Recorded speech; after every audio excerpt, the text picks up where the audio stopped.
Hey everybody, it's Kyle. Hey, I got two questions yesterday.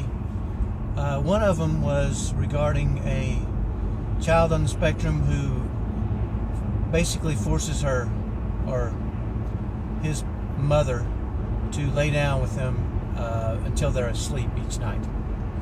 And the other one was about a child on the spectrum who is really resisting leaving different places where they enjoy being and kind of fighting the parent. And so I want to address both of those, and I think I can probably address them with the same answer.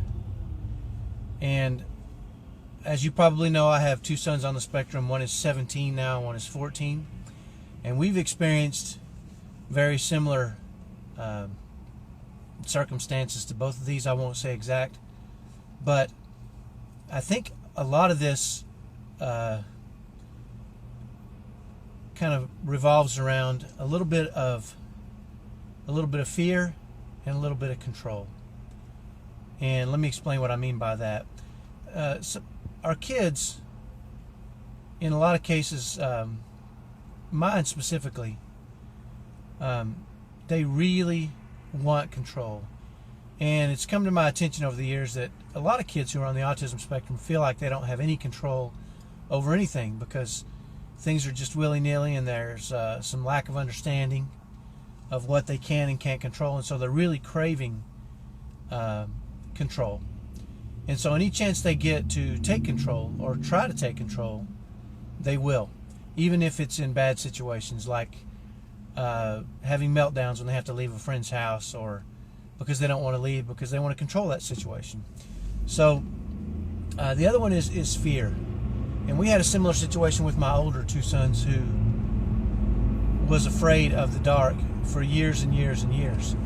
And so we had to kind of, like this other person is help them overcome that fear. And sometimes that's a long process. It was for us. We had night lights in the room that were so bright it was almost like it was light in those rooms. And as you can imagine, that didn't really help the situation, but certainly it allowed us to help them overcome their fear.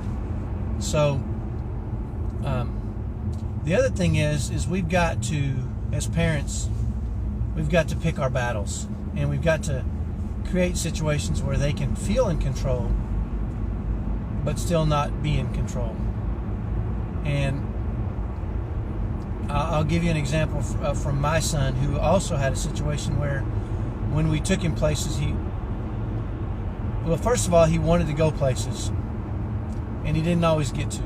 And that was a problem. He'd melt down when he didn't get to go to Walmart or wherever it is he wanted to go, because he knew that if he went to Walmart, there's a chance he could talk his way into a toy, or get Pop-Tarts or whatever it is that he had on his mind. And so a part of that was to allow him to have some sort of control, and maybe give him certain days that we could do that and put those on the calendar. Or in a lot of cases, it was just a massive amount of patience.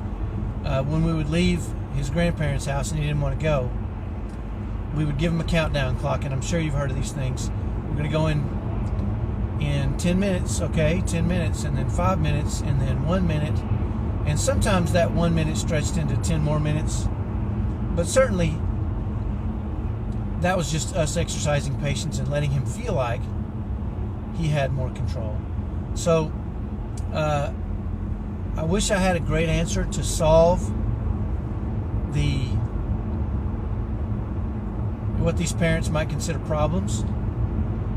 But the reality is, you can solve the way you manage that as a parent and handle that in a better way. And I think that's really the answer, because our kids are going to press our buttons. They're going to try to push us to the edge constantly to see how much control they can get. And if they know they can tip us over the edge and frustrate us and make us angry whenever they want, that's also a form of control. So we've got to watch out that we don't lose our patience with them very quickly. So hopefully that's helpful. Again, two reasons this is happening. Fear. They're afraid of certain things, and we just don't know it sometimes. And we can help them overcome that fear. And control. they don't feel like they have any control sometimes, and they want control. We all want control in our lives.